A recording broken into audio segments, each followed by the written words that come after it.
Bonjour, c'est Cédric Ingrand, bienvenue dans Question de confiance, le podcast d'information et de décryptage d'AXA France. Comment l'optimisme peut-il changer notre vie de tous les jours? Voir le verre à moitié vide ou le voir à moitié plein, vous connaissez le problème. Si les deux affirmations sont vraies, évidemment, elles portent aussi deux façons de voir les choses très différemment. Et alors après une année 2020 qui, probablement bien plus que les précédentes, a testé notre capacité à être ou à rester optimiste, on voulait aborder ce sujet ensemble car c'est probablement l'une des clés qui permet d'aller mieux au quotidien et puis de trouver cet élan qui nous pousse à aller de l'avant. On en parle avec un homme qui se décrit lui-même comme un inspirateur d'optimisme. Il est auteur, consultant, professeur de psychologie et de management à ESCP Business School. Bonjour Philippe Gabillier. Bonjour.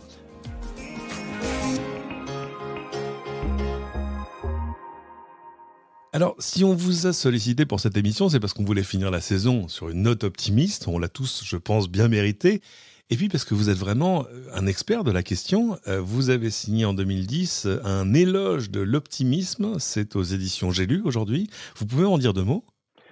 En fait, c'est un ouvrage qui a été écrit dans le cadre de la création de la Ligue des optimistes de France, qui a été créée en novembre 2010. Et il fallait un bouquin. On avait de très grands auteurs, nous, dans notre bureau d'origine, notre bureau d'honneur, qui auraient pu le faire. On avait Jean d'Ormesson, Eric Orsena, Eric-Emmanuel Schmitt et d'autres. Mais en fait, j'étais le seul qui était disponible. Et en l'occurrence, il fallait l'écrire rapidement. Donc, j'ai écrit cet ouvrage et c'est à partir du livre qu'une demande est apparue, enfin un intérêt aussi s'est manifesté autour de cette thématique de l'optimisme. Alors, je voulais d'abord qu'on s'attarde sur la définition de l'optimisme. Être optimiste, c'est garder à l'esprit que le pire n'est jamais sûr. Ou, pour revenir à mon introduction de tout à l'heure, c'est voir plutôt le verre à moitié plein. Mais pour vous, quelle part de ce constat tient d'un côté de la perception et quelle part de la volonté? J'ai envie de dire, quelle part de notre optimisme tient à notre nature et quelle part à une attitude qu'on choisit d'avoir? En fait, d'un point de vue cognitif, on est tous nés au sens de naître. Nous sommes nés optimistes. Voilà, nous sommes nés optimistes, c'est-à-dire qu'un être humain qui vient au monde, il a en lui le potentiel à bâtir des anticipations positives sans lesquelles il n'aurait pas survécu, tout comme il a d'ailleurs l'aptitude innée à bâtir des anticipations négatives sans lesquelles il n'aurait pas survécu non plus. Mais ça, c'est un potentiel. Ensuite, ce qui se passe, c'est que ce potentiel est paramétré par la vie, par les parents, par l'éducation, par tout ce qu'on veut. Et on se retrouve tous, là, vous, moi et tous les autres, à l'âge adulte, plutôt avec une disposition optimiste, plutôt avec une disposition pessimiste, mais quand même avec aussi la capacité de switcher, on va dire, de l'une à l'autre en fonction des circonstances. Mais dans tous les cas, on pourrait considérer que l'optimisme, c'est une espèce de capacité à mettre le réel, mettre la réalité sous la tension la plus positive possible. Donc, c'est pas le smiley, c'est pas se réjouir de tout, c'est pas la banane, c'est pas la vie en rose, c'est plutôt, en temps d'incertitude, faire le choix de parier sur le meilleur. Parce que c'est en fait la seule façon de se maintenir soi-même et de maintenir les autres en énergie. Donc c'est presque une philosophie de vie, en fait. Pour certains, probablement. Moi, beaucoup de psys m'ont d'ailleurs raconté que l'optimisme était vraiment la philosophie des grands désespérés qui se soignaient. Je crois que c'est Jean Dutour qui avait écrit cette jolie phrase. Il disait de toute façon, quand la situation est désespérée, la seule sagesse ne peut être que l'optimisme aveugle. C'est-à-dire que face à la fatalité, et Dieu sait qu'on en a, ces derniers mois ont été chargés, on en a pris cher de la fatalité, oui. Voilà, et en fatalité, en adversité. Ce qui compte dans tous les cas de figure, c'est de continuer pour soi et d'aider peut-être les autres à continuer à vivre. Donc la posture optimiste, elle n'affirme rien, c'est-à-dire qu'elle ne vous dit pas « waouh, c'est génial, qu'est-ce qui va bien ?» Non, la posture optimiste consiste à dire, quelle que soit la situation qu'on vit, qu'est-ce qu'on pourrait bien essayer d'en faire.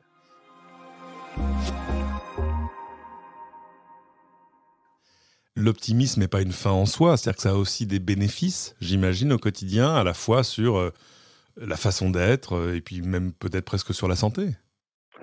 Alors, il y a pas mal de travaux qui ont été faits là-dessus. Alors, moi, j'ai toujours été à la fois intéressé, mais prudent par rapport à ça. Il est clair que la posture optimiste, on le voit on discute avec des médecins, la posture optimiste, par exemple, dans un cas de convalescence, dans le cas du suivi de maladies chroniques, c'est vrai que le patient qui véritablement est dans la posture qu'il peut guérir, il y a des options pour lui, il n'est pas dans une impasse thérapeutique, par définition, il va accueillir les traitements, etc., de façon différente. Et il semblerait, nous disent certains neurophysiologistes que dans le cerveau, la façon dont nos neurotransmetteurs fonctionnent, alors là pour des raisons qui sont très génétiques, parce que c'est de la physiologie, font par exemple, c'est un exemple parmi d'autres, mais les grands porteurs de sérotonine, alors il paraît qu'en Europe on serait environ peut-être 12, je dis on, parce que je pense que je dois en faire partie, si ça se trouve, on aurait peut-être 12-13% de grands porteurs de sérotonine qui sont des hommes ou des femmes qui récupèrent plus rapidement, donnent le sentiment que dans l'adversité, ils tiennent mieux le coup en termes de morale, etc. Est-ce que c'est psychologique? Est-ce que c'est physiologique? Chacun voit un peu midi à sa porte à ce niveau. Et puis évidemment, le positif attire le positif. Si je vous serre la main, bon, ça se fait plus de se serrer la main, mais imaginons un jour, si je vous serre la main avec le sourire, je vais créer un sourire sur votre visage aussi. C'est-à-dire que... Oui, on est tenus, enfin les uns les autres, dans la société dans laquelle nous vivons, il y a quand même des mécanismes de réciprocité qui demeurent et qui font que l'optimisme a tendance à attirer l'optimisme, sauf quand même si les gens en face sont dans une situation, je voulais, de détresse ou de souffrance aiguë, auquel cas, et on peut le comprendre, l'optimisme peut avoir un je ne sais quoi d'agaçant. Il faut parfois avoir aussi la courtoisie et la politesse de faire taire temporairement son optimisme face à une douleur qui serait trop grande. Et le remplacer par un peu d'empathie. Alors, je dois faire un aveu. Exactement. En préparant ce podcast, moi, je mélangeais deux choses, qui étaient d'un côté l'optimisme et de l'autre la pensée positive. Pour moi, c'était, j'ai envie de dire, deux concepts interchangeables. Et vous m'avez appris que non, alors pas du tout. Ça n'a même presque absolument rien à voir. On n'ira pas jusqu'à dire que ça n'a rien à voir, parce que c'est vrai qu'en regardant très très très rapidement, ça peut se ressembler. En fait, la philosophie sous-jacente est un peu différente. La pensée positive, c'est une notion qui quand même s'est construite, s'est constituée dans un monde anglo-saxon, essentiellement américain. Dans les années 20-30, le positive thinking, je dirais, s'est bâti à cette époque-là, avec cette idée que toute réalité, tout réel, pouvait être, même parmi le plus difficile, porter en lui un potentiel positif. Alors, philosophiquement, ça peut se discuter, mais quand quelqu'un est confronté à un vrai malheur et qu'on lui dit « what's good about it », qu'est-ce qu'il y a de bien là-dedans, ça peut avoir un je ne sais quoi d'agaçant. Et il y a une espèce d'injonction chez certaines personnes au positif. Tu n'es pas assez positif, sois positif. Bon, tous les thérapeutes et psychiatres vous diront, quelqu'un qui va vraiment très, très, très, très mal, il y a pas meilleur moyen de le rendre encore plus mal que de lui dire « il faudrait que tu positives un peu ». Donc, c'est quelque chose qui est, je trouve, un peu intrusif, la pensée positive. Alors que l'optimisme, je dirais l'optimisme, encore une fois, c'est un regard porté sur le réel, où face à une difficulté, je vais me contenter, c'est déjà pas mal, mais de dire, voilà, je suis dans une situation peut-être que j'aurais vraiment voulu éviter, c'est pas cool du tout, c'est pas juste, mais je suis dedans, quoi. Maintenant que je suis dedans, qu'est-ce que je vais bien pouvoir essayer d'en faire, ou pour moi, ou pour les autres, ou pour la société.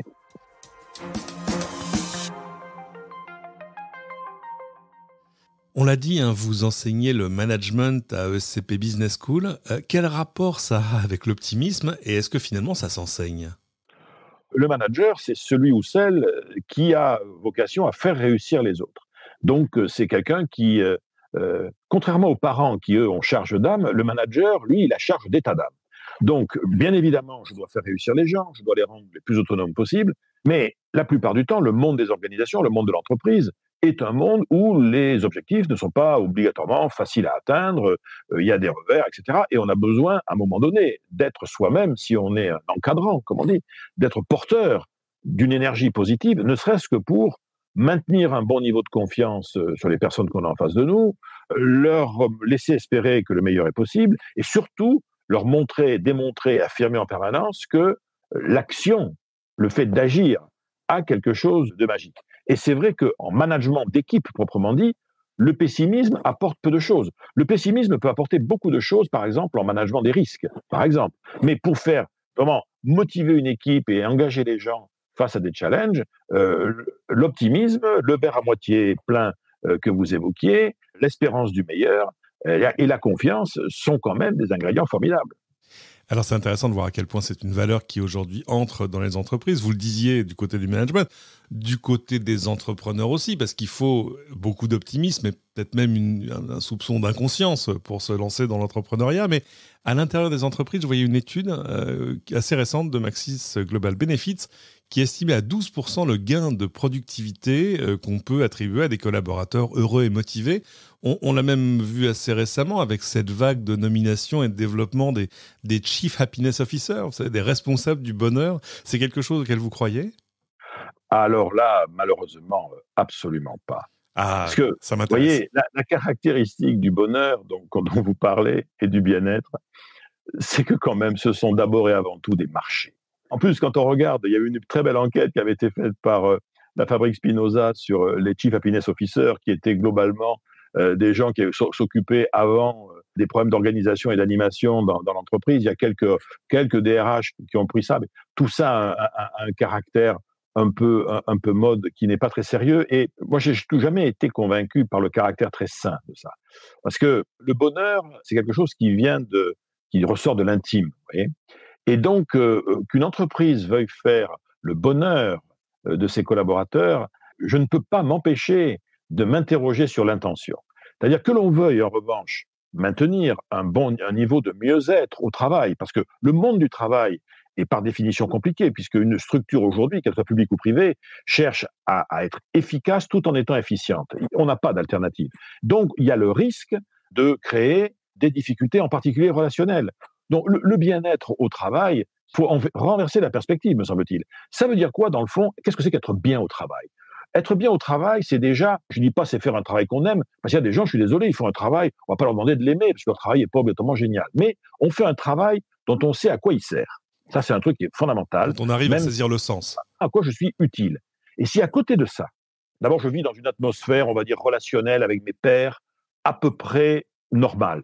Et surtout, si je suis traité par le niveau du dessus, mais objectivement, avec considération et respect, mais c'est terminé. On n'a pas besoin d'autre chose. Alors après, bien évidemment, on peut toujours, pour maintenir les gens plus longtemps au travail, leur mettre à disposition le café gratuit, les canapés, la table de ping-pong, oui, tout à fait. Mais d'ailleurs, pourquoi pas? Mais ça ne remplacera jamais un management qui, ça pourrait arriver dans certaines entreprises d'avoir des managers, des managers surtout, ou des méthodes de management qui sont toxiques.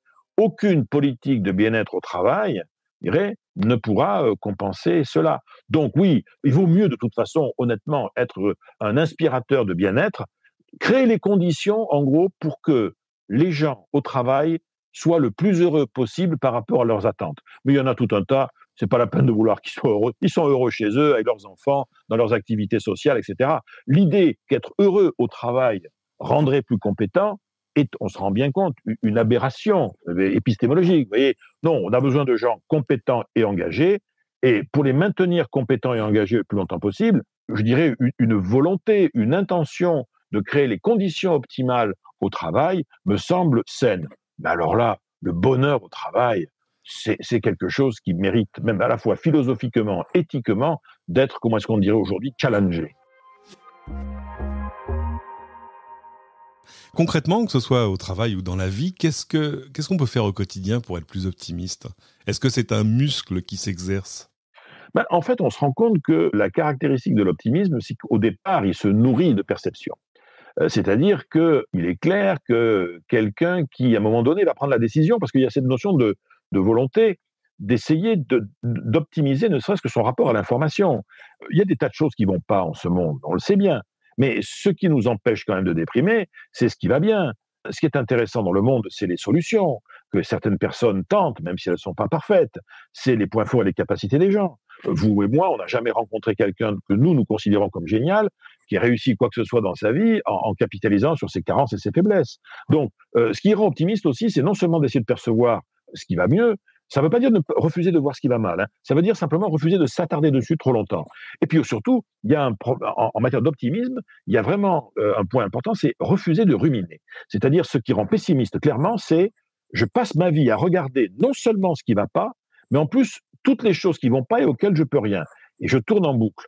Or, ce qui nous rend optimistes, c'est la conscience, l'illusion, diront certains, hein, mais peu importe. C'est la conscience des marges de manœuvre. Le fait que nous sommes aussi des êtres de libre arbitre et qu'il y a des failles qu'on va pouvoir utiliser dans la vie. Et c'est Pascal Bruckner, le philosophe, qui appelle ça les failles propices de la vie. Il y a tellement de choses auxquelles on ne peut rien. Mettons notre énergie, notre intelligence, notre passion sur des choses où on peut intervenir, ne serait-ce que pour tenter de les améliorer. Il y a un volontarisme derrière tout ça, mais fondé effectivement sur une perception sélective et une anticipation sélective également. Merci beaucoup Philippe Gabillier. Alors je rappelle évidemment l'éloge de l'optimisme aux éditions J'ai lu, et puis l'art de changer de vie, cette fois aux éditions Saint-Simon, mais évidemment tout est lié, on ne peut pas changer de vie si on ne cultive pas un peu d'optimisme.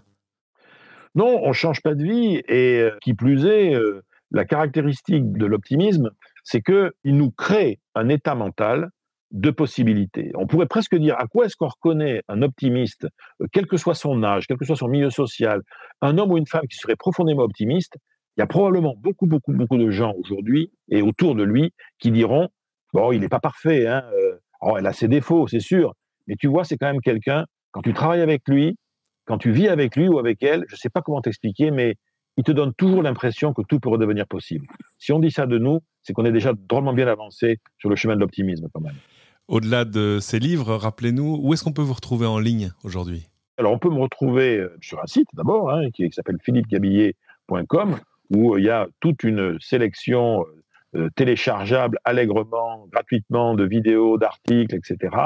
Et puis, je participe aussi beaucoup aux travaux de la Ligue des optimistes de France, dont je suis l'un des cofondateurs. Et là, les gens peuvent aller librement sur liguedesoptimistes.fr et ils peuvent même s'abonner, là, c'est Noël, hein, on peut s'abonner gratuitement à la Lettre Optimiste, qui est une super newsletter qui sort tous les lundis et qui relaye, en fait, à partir de papiers de la presse francophone, tout un tas de papiers de réflexion pour voir la société et le monde dans lequel on vit un peu différemment. Le journal des bonnes nouvelles. Merci infiniment. Voilà. C'est la fin de cette émission. Merci à tous de l'avoir suivi.